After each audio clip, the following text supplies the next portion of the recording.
Hi, I'm Guy Powell, and welcome to the next episode of the Backstory on the Shroud of Turin.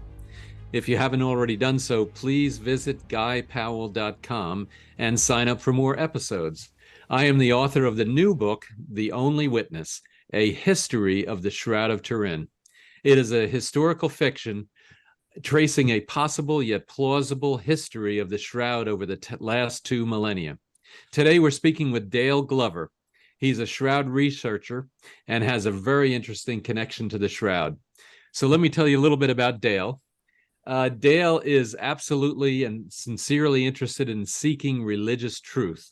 For years, he has studied to seek out the truth about God's existence, the existence and nature of the afterlife, and which religion might be true and or endorsed by God. In the end, he came to the conclusion that Christianity is the religion that God wants him to follow and believe. He hopes to help other real seekers in their journey to finding the same truth that he did. And his blog and podcast is also called Real Seekers. So, Dale, welcome, and so good to have you on. Awesome. Yeah. Thanks for having me on again, Guy.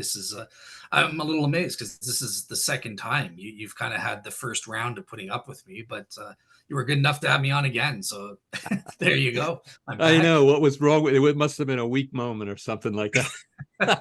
Yeah.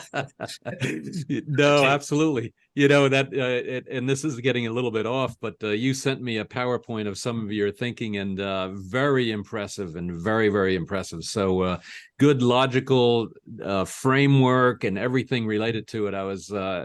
I enjoyed reading it. So thanks for sending that.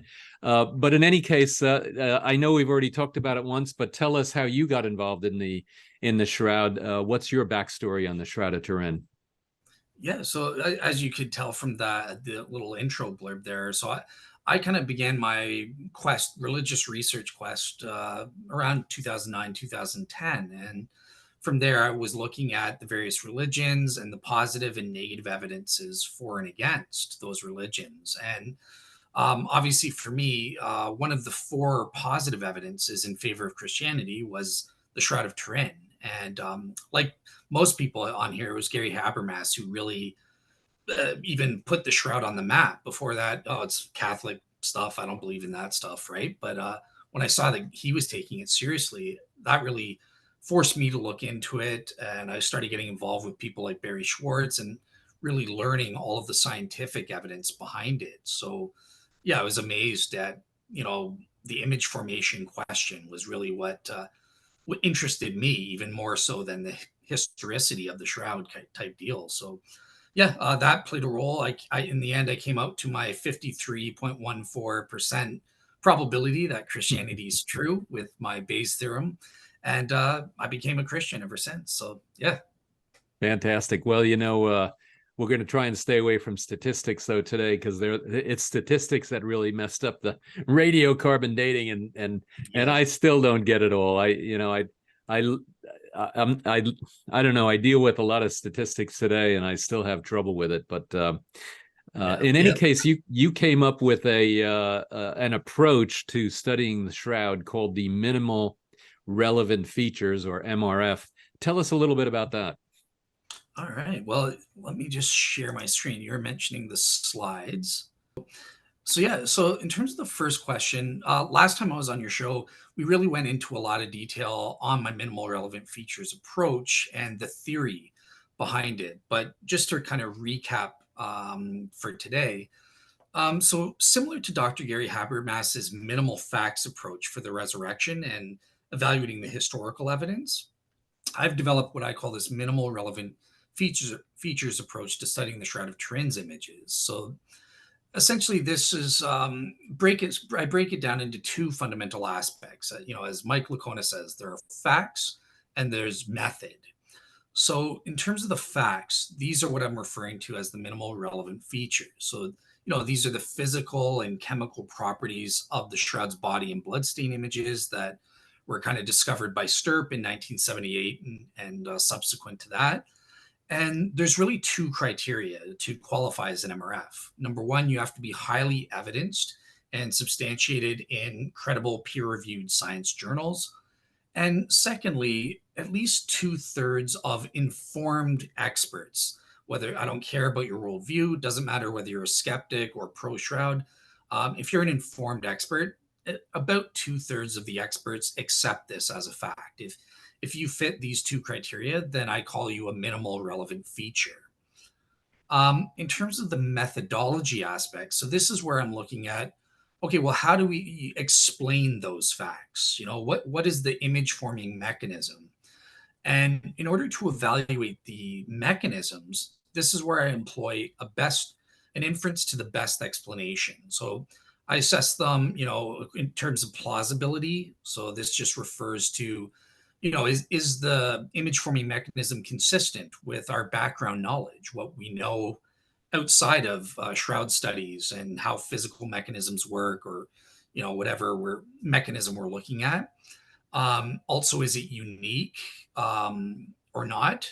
Are there precedents of similar shroud-like images?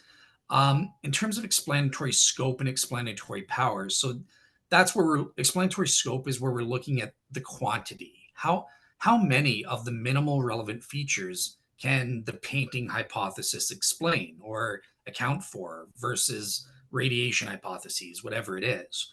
Obviously, the more minimal relevant features you explain, the better. And if you fail even one, obviously you're a failure as an explanation.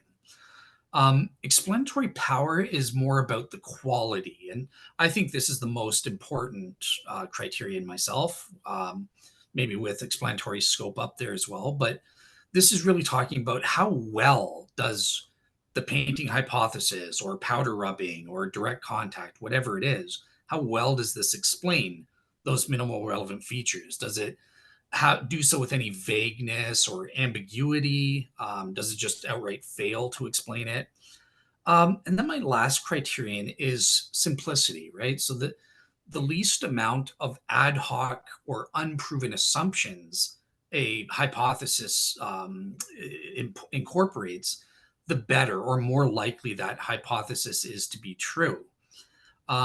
So, yeah, we'll see that several hypotheses have these ad hoc components, and you really want to reduce that down, because the more unevidenced assumptions you're employing, well, that makes it less likely to be true relative to other explanations. So yeah, that's it for the first question. Yeah, absolutely. And I like that. I also like the kind of the two-dimensional approach of what you have there, the explanatory scope, how many facts or pieces of evidence apply, and then the quality of each of those, because I think you do have to have a quantity and a quality related to it. And although one of the things, I guess, on the explanatory power, though, quality can sometimes be subjective to the viewer or to the author or what have you. How do you remove that kind of potential ambiguity or potential bias from the viewer?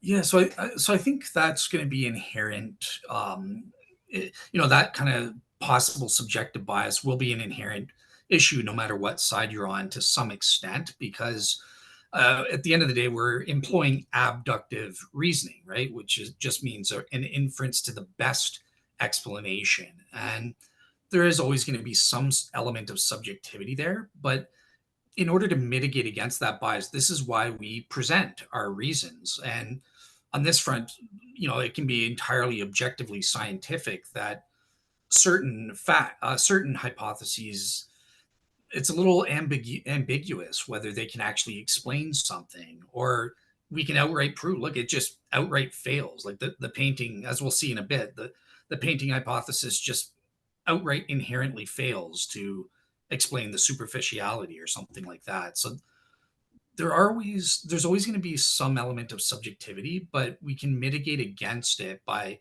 presenting our reasons, and to whatever extent we're able to, basing that on objective scientific evidence or findings and stuff that we know.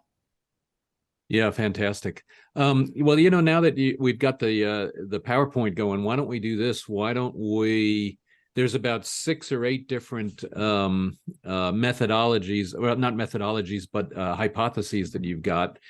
And maybe let's just pick out maybe two or three. Why don't we talk about the painted one, the painting one, because that's the one that a lot of people kind of ascribe to and say, no, no, no, it's just painted. So let's maybe talk about that one and go from there. Okay. All right. Cool. So, the first thing to establish when we're evaluating the painting hypothesis is we have to, again, what are those facts? What are these minimal relevant features? And I've got my own kind of Excel file, but I'll just list a few of them here. So, number one is what's been called the photo negative. So the lights and darks on the Shroud of Turin have been reversed. This is what you see in those black and white pictures from 1898 going back to Secondopia. We also have body image uniformity. So, in terms of color intensity, every single body image fibril is colored exactly uniformly in terms of the color. One isn't darker than another or lighter than another. What creates the lights and darks is based on the concentration of colored fibrils. Um, we also have body image uniform density of color. So this means on the frontal and dorsal side, the maximum darkness or color densities are uniform, they're the same. We also have the topographical information, otherwise known as the three dimensionality. There's topographical or 3D information encoded into the Shroud's body images. We also have this key one, the vertically mapped wrapping distortions, as proven by Dr. John Jackson in his paper. So it just means that whatever encoded the process went in a straight line or a curvilinear encodation path. We also have body image superficiality. So it's superficial on a fabric, thread, and fiber level. So yeah, in terms of the thread level, only the top 2 to 3 fibrils have any color on them. It doesn't penetrate deeper into the thread. Same with the fibrils. It's only something like zero point 0.2 micrometers, I believe. So it's only on that primary cell wall of an individual fibril. And remember, these fibrils have the thickness of a human hair. Additionally, this is going to be relevant for the painting. There's no capillary flow or action evident, and the body images haven't reached the saturation point.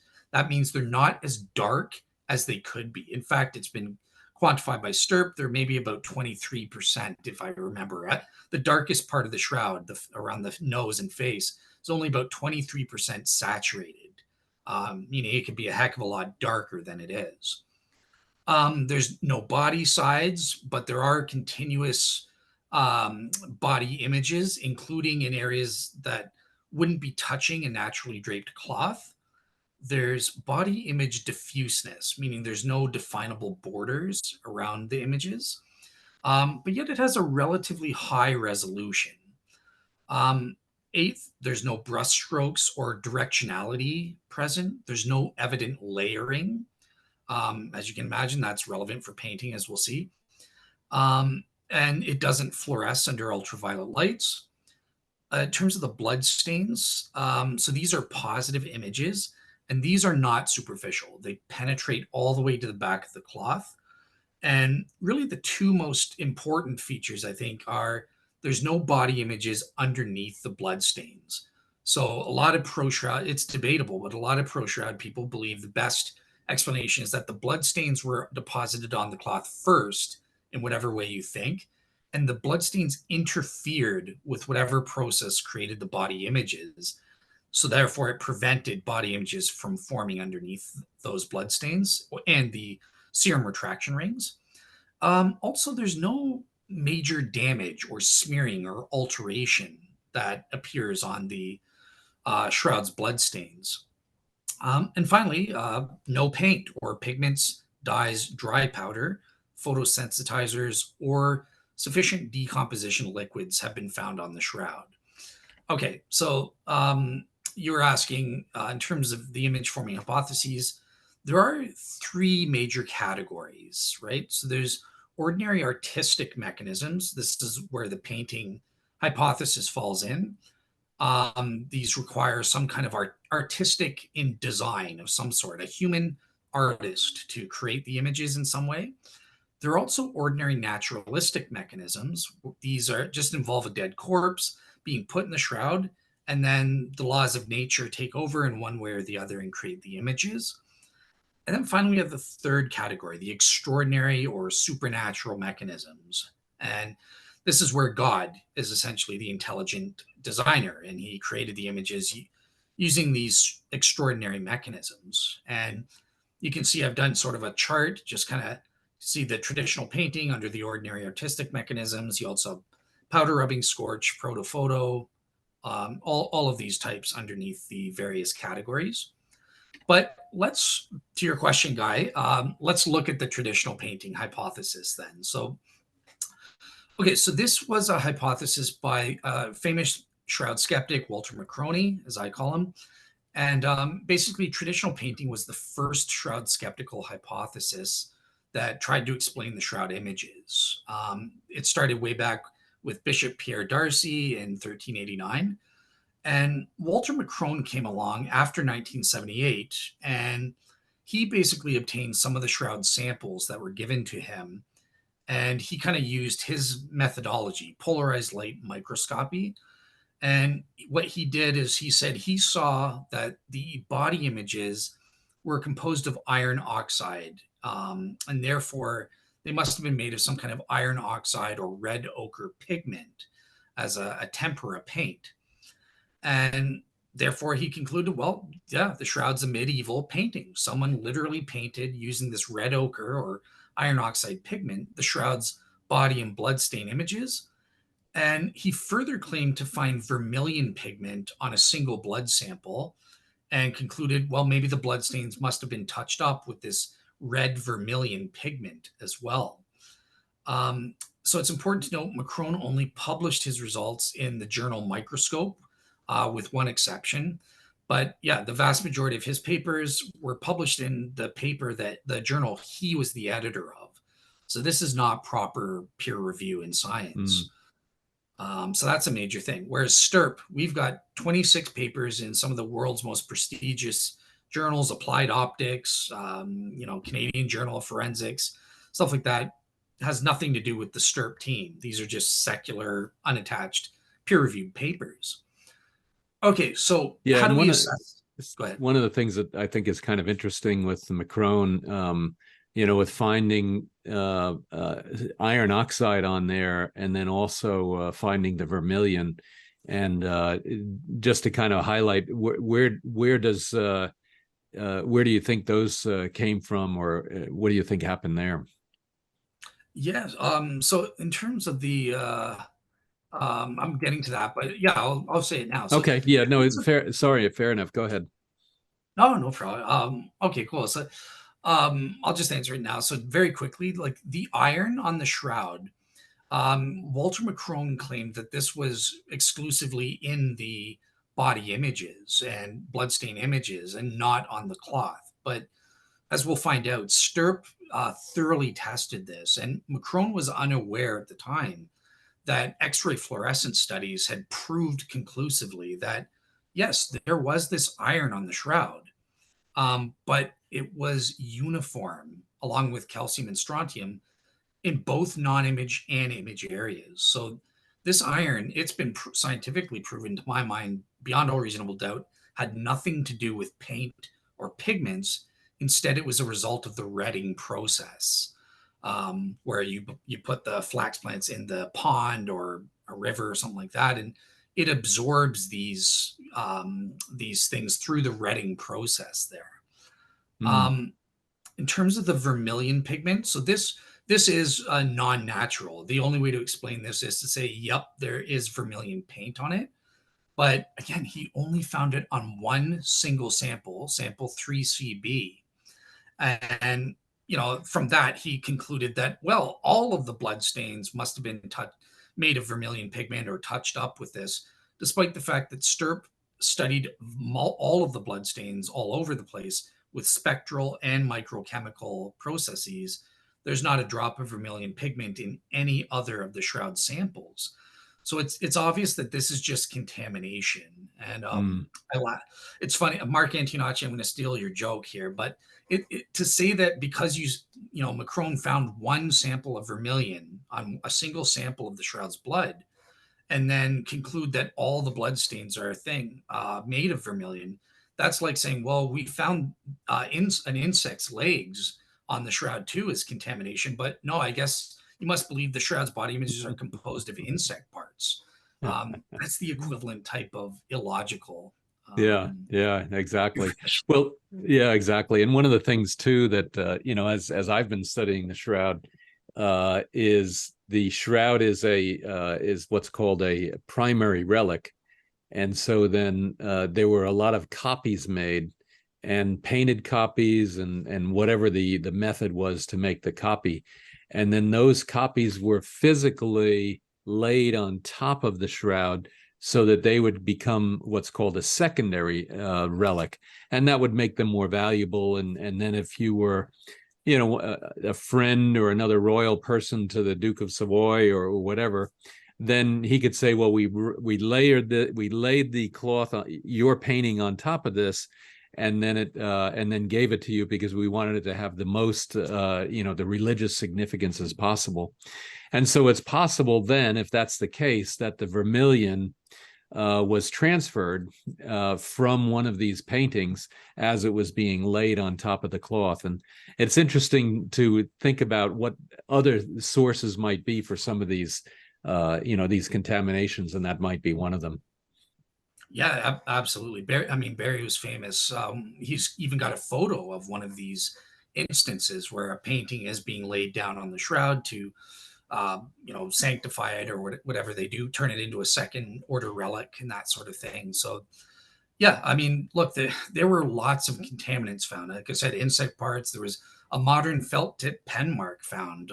There, all sorts. I think it was about 27 contaminants in total were discovered. So yeah, it's easy to see that contamination is the most probable Mm, explanation for it. yeah. Yeah, and And especially over, you think about the cloth had been handled over 2,000 years, had been touched, has been displayed, had been used as a model, had been made to transfer its secondary relic or primary relic status, all and anything, including then, of course, there would be some, bugs that might have gotten in or might have even been mold. There's water stains. There are so many different contaminants that could be there that it makes a lot of sense that that a vermilion could also be a contaminant. of course, yeah, and they found other contaminants, and again, everyone admits that they have nothing to do with how the Shroud was made. So it's just you need to have consistent reasoning here Mm. and engage in a little critical thinking. And As that's you what can I see, like about what you've done here in your analysis. I'm really, like I said, I'm really impressed with what you've got here. So let me let you get back to to the story here. no, no problem. Awesome. So you saved me time in the future because yeah, that I have a slide coming up that says everything we just said. So look, totally independent of the question of composition, you can see the painting hypothesis fails miserably. I think there's one that's possibly worse, known as the boiling hypothesis from the Renaissance period. But the painting hypothesis is literally the worst of all modern Shroud skeptical theories. I don't think it clearly passes even one of the minimal relevant features in terms of providing an explanation. Even with negativity, I'm trying to be as charitable as I can, and it's questionable. Why on earth would an artist paint a photo negative image with lights and darks being reversed and lefts and rights being reversed?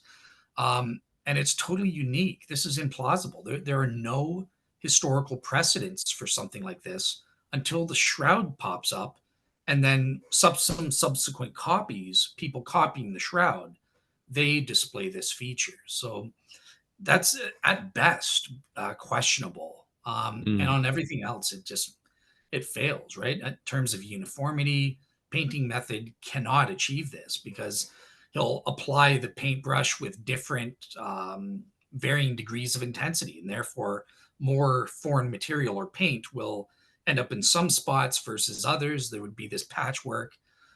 It would not be uniform, where every single fibril is colored exactly the same intensity of color. There would be, no brush strokes or directionality. That's impossible. Every other painting in existence has this. They all have definable borders, so they wouldn't have this image diffuseness. Um, the three dimensionality, vertical mapping. It's just virtually impossible that any artist could create images with these features that we see on the shroud. And what's amazing is that the stirrup scientists even conducted experiments to test this. They even hired on a bunch of certified forensic artists, and they were totally unable to recreate these features of the shroud's images. And that's with cheating, right? They got to correct their work, because a medieval artist, he didn't have a VP8 image analyzer to check, hey, am I getting this three-dimensionally correct or not?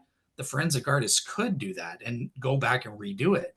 And they were given anchor points to help them in reproducing this feature, something a medieval artist wouldn't have had. And yet these certified forensic artists still failed. And that, yeah, so that it's just virtually impossible. Human beings don't have the motor skills, the hand-eye brain coordination Right. abilities necessary to create this.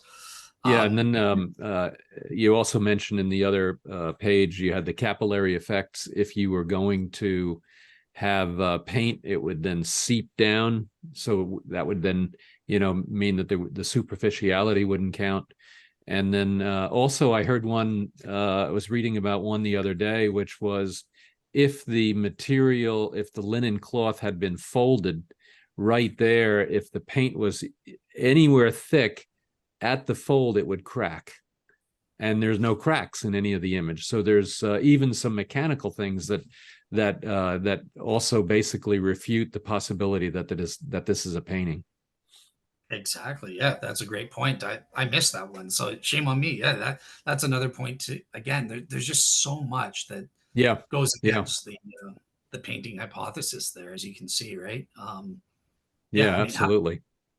how would, Go go ahead. ahead. No, go One ahead. last point, and then we can move on. But with the blood stains, just something there. Look, ultraviolet fluorescence spectral tests have proven that these things have a invisible serum retraction ring. Now, if Walter Macron is correct, and he didn't paint those using real blood, but he used pigments, how on God's green earth could this medieval genius know about invisible serum retraction rings Mm. and somehow paint them on with paint so that modern scientists can only see them with ultraviolet fluorescence? That's Explain impossible. what the serum rings are, just to make sure that we all understand.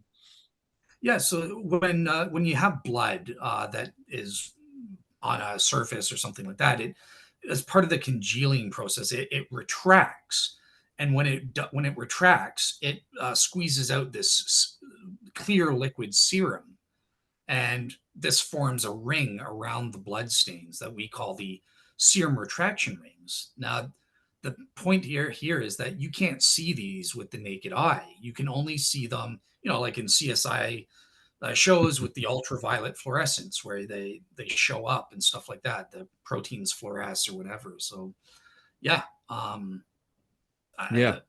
positing someone painting that with pigment, get out of here. No. Yeah, well, they would have to have had the understanding, certainly, of the of that, number one, and then number two, they would have had to have known how to paint with some kind of a clear liquid, which is also kind of interesting. And then I think Pam Moon also had one, and that was that the water stains would also affect if it were paint, the water stains that are evident throughout would also affect the image, a painted image, if it were out of paint. And because they're not affected by the water stains, that's also one other feature that kind of comes out of the fact that it can't be a paint. That's a great point. Yeah. So like, I'm going to be, when I present my thing on, I'm going to be on S.J. Thomason's channel later this month, going into detail on the painting hypothesis. And one of the things I left out of here just for time is there's even without stirp, throw all of this stuff in the garbage. We can still falsify the painting hypothesis because back in 1532, we had a natural experiment. So, in the first place, there was a raging fire, and this affected the shroud. Parts of silver, the silver case, burned right through the shroud of Turin. And in the first place, the fire didn't alter or chemically react with the images at all. And if it was painted, it would definitely have done so. Now, Macron tried to counter this and he said, oh, well, it was insulated because they folded the shroud up like 40 times or something like that. But if you think about it, again, that silver burnt right through the cloth. So it doesn't matter how many times it was folded, it wasn't insulated because we have images right next to these scorch Mm. holes and totally unaffected. And that's just also your point about, well, they also doused it in water during this fire, and look, the image isn't running or the color isn't migrating off as would be expected. If you pour water on any kind of painting, the color is going to migrate off. It's gonna run off, and it's going to be messed up. Mm. That's not what happened with the shroud. Yeah, absolutely. So why don't we do this? Let's pick one other one, and in interest of time, unless you've got more that you want to talk about the painting, and then otherwise, what my personal favorite is the vertical columnization of the neutron particles with Rucker, but whichever one you want to pick. So Okay, totally up to you. So going to the all right. Uh, oh yeah, let's do Ray Rogers' myriad, because there's a new paper that's coming out or came out about that, and I don't know how to pronounce the name, but this myriad reaction. Let's do that one. Let's talk through that one. Okay, awesome. So this is an example of an ordinary naturalistic mechanism, right? So dead corpse and just the laws of nature. It doesn't require any supernatural intervention or any artistic intervention. And it was first proposed by Ray Rogers. Kelly Kearse has done an update where he's combining the Maillard reaction with skin effects of some sort. So there's a bit of an update there. But in terms of Ray Rogers, he basically proposed this Maillard reaction, chemical reaction, where the body would give off certain gas as it was decomposing in the tomb and wrapped in the shroud. And it chemically reacted with a microscopically thin layer, contamination layer of starch. So, in other words, what is the color on the shroud? It's a caramelization, like caramels, the candy, that thing. That's what the shroud color is that we see. And that was basically a byproduct. That's what produced the body images as the body decayed in the tomb. And Rogers, again, he's a pro shroud. He was the official Stirp chemist there. And he demonstrated in his own experiments with small samples of linen that the Maillard reaction did indeed create this yellow brown coloring that we seem to see with the Shroud of Turin. It's also important to note that there were found starch impurities. Some starch impurities were found during the Stirp investigation. Um, so that's kind of supportive evidence for his theory here. So just to assess it, in terms of negativity, green check mark, it does create this minimal relevant feature. In terms of the body image uniformity, I assigned a questionable status because if you think about it again, remember it involves a corpse lying down covered by the shroud. And because of that, there is a questionable element about the maximal uniform densities. Just by sheer the force of gravity, we would expect the dorsal image to be darker than the frontal image because that's operate the force of gravity operating upon the body and forcing it closer to the cloth and that sort of thing. So I don't think it would be able to account for uniform density. It's questionable. In terms of the three dimensionality and vertical mapping, this Sorry, is sign. let me Sure. interrupt you. That's interesting. I was always thinking of uniformity in the lateral direction, not in the vertical direction. So what you're saying is that you would expect with the Maillard reaction that there would be a darker intensity on the bottom, on the dorsal image, than there would be on the frontal. Yeah, thank you for that. That's very fascinating. Yeah, no problem. Yeah, that's kind of the Achilles heel for all natural gas diffusion or direct Mm. contact theses in terms of uniformity. So yeah, and it totally fails on the 3D and vertical mapping, and it's impossible. These gas models would not convey topographical information just inherently. They don't do that, right? And in terms of the vertical mapping, I mean, you heard in if I don't know if your audience is familiar, but I did a debate with an atheist called the Great Shroud Debate, and one of the major things about the objections to the shroud wrapping a body is that, well, there would be um, gases diffuse in all directions equally. So, naturally speaking, they don't just vertically emit, and that sort of thing. And so, yeah, we would have a wider face known as the Agamemnon effect, where the face would be fatter because it's wrapped around the body, and gases would diffuse from the sides of the face, the sides of the body, equally with just the vertical direction. So, and guess what? Ray Rogers himself fully admits that his method fails on this front. And it was because of this, he said that, well, the Maillard reaction at best is only a partial explanation or solution. It has to work with some other mechanism that could guide the gases to create these minimal relevant features.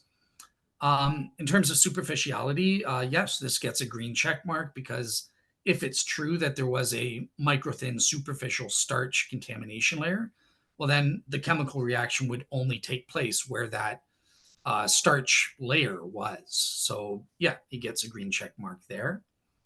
Um, in terms of the plausibility, the Maillard reaction that Rogers proposed would not take place unless the body's temperature was between 38 to 40 degrees Celsius.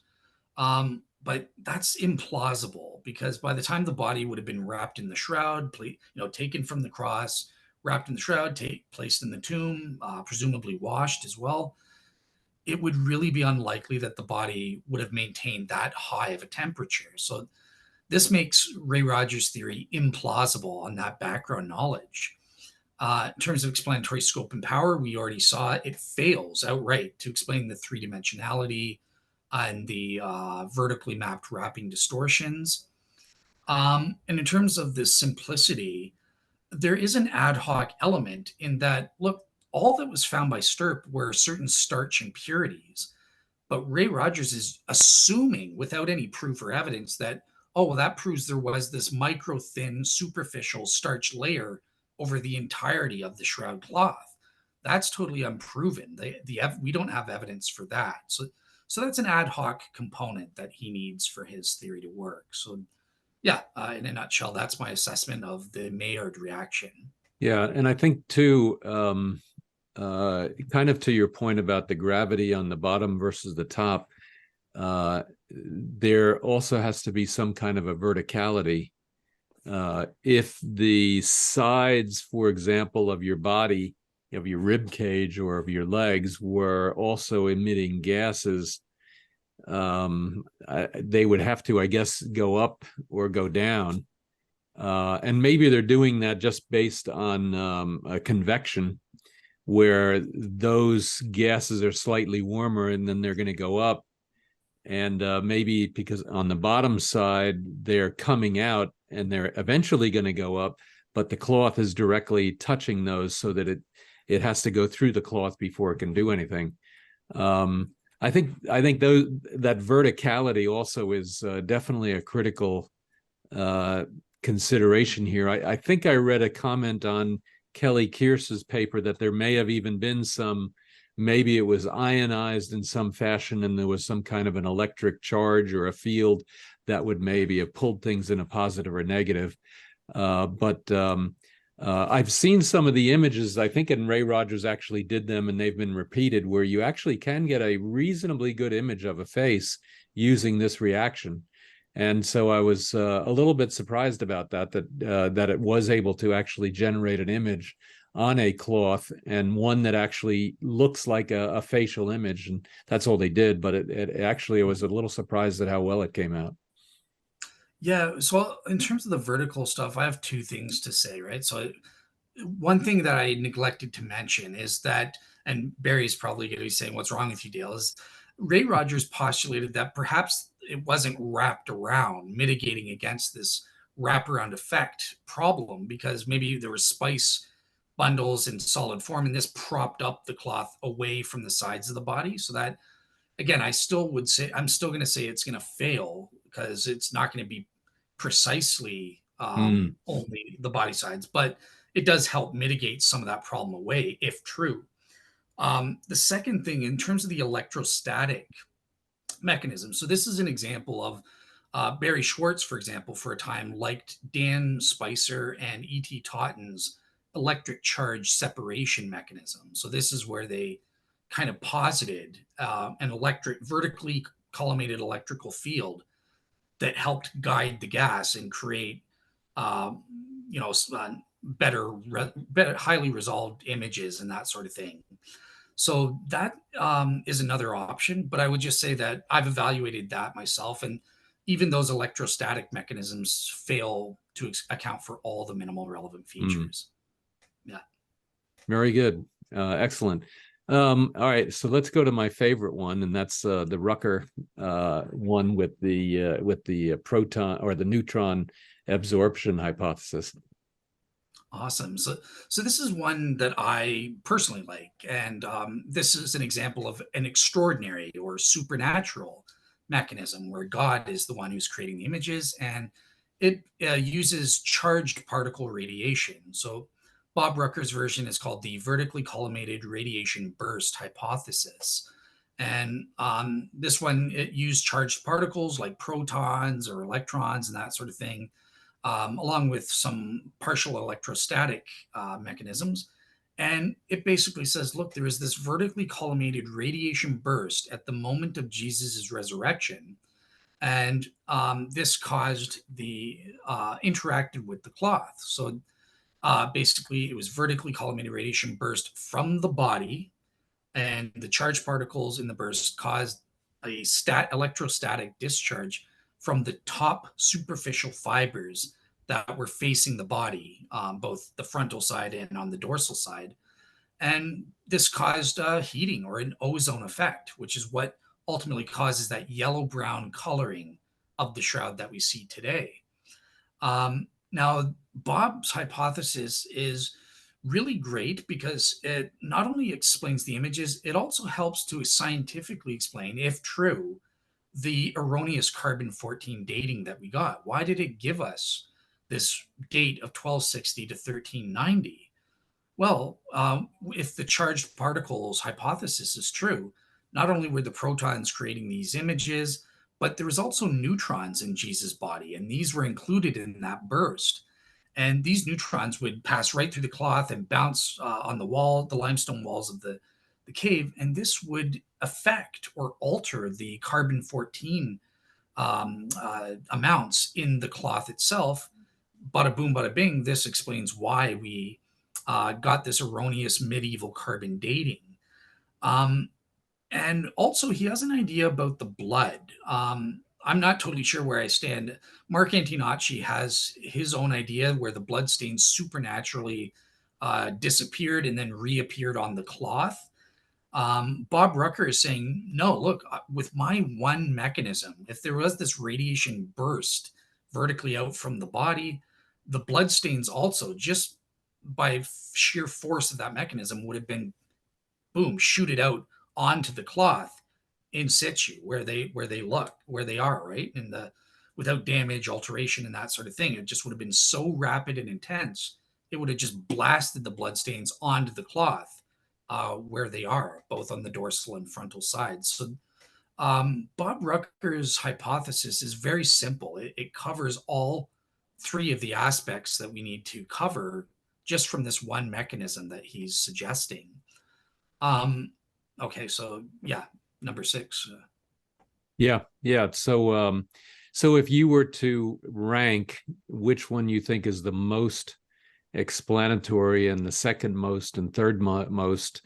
Where do you come up with that, or what Yeah, so what's your opinion on that?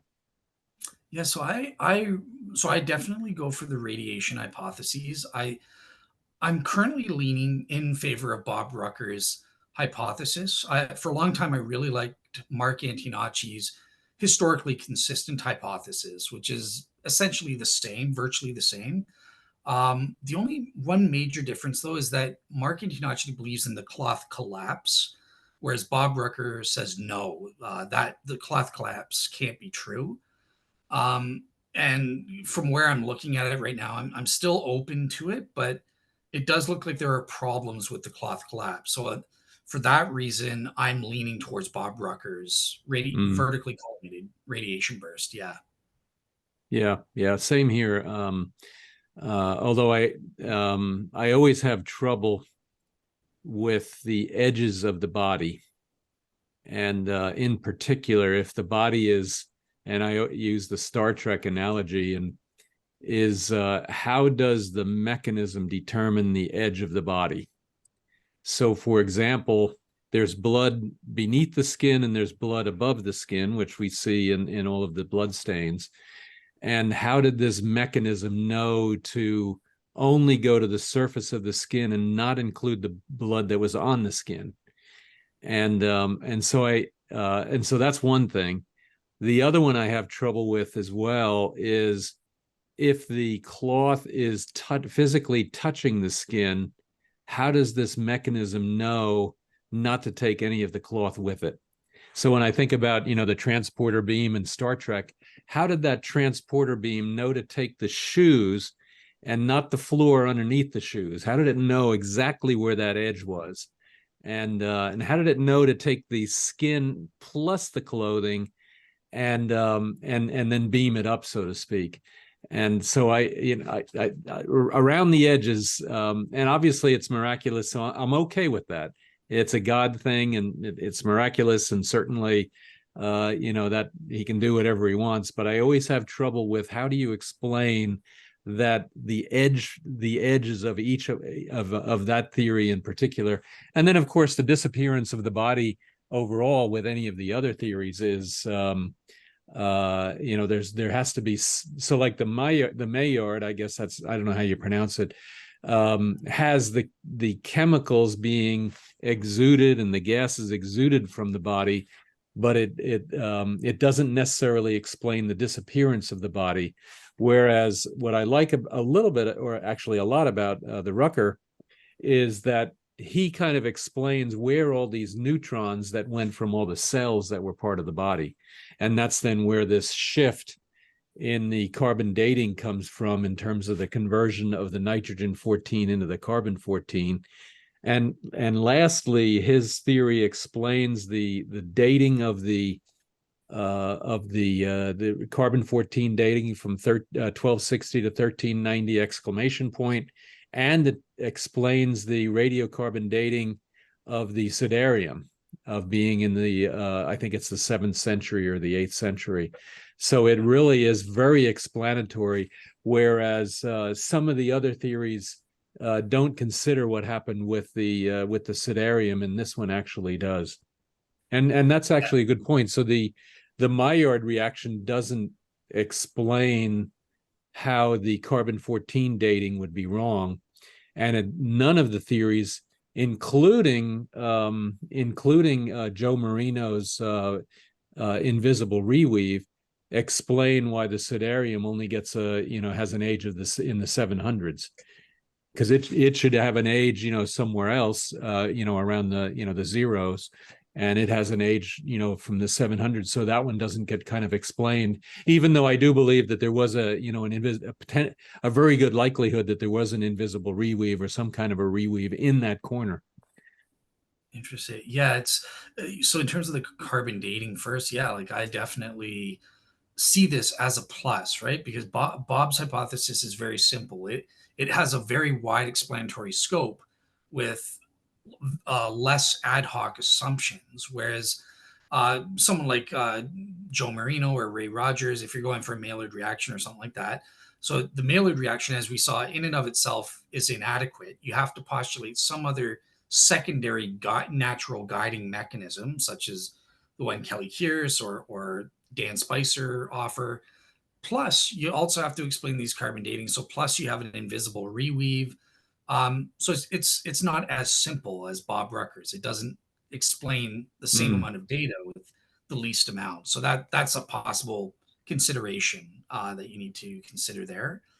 One interesting thing, yeah, like in terms of I just wanted to ask you, like, what are your thoughts? Because some people have said, I haven't looked too much into this, but some people have said some of the blood stains have actually been encoded in the same way as body images or something to that effect. Mm. What are your thoughts on that? Because that was one of your objections there. So Yeah, I hadn't heard that. So maybe let me make sure I understand. You're saying that a blood stain actually has some image on it?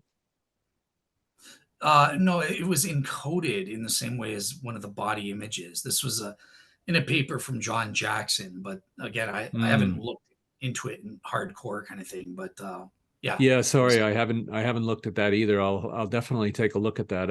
Because I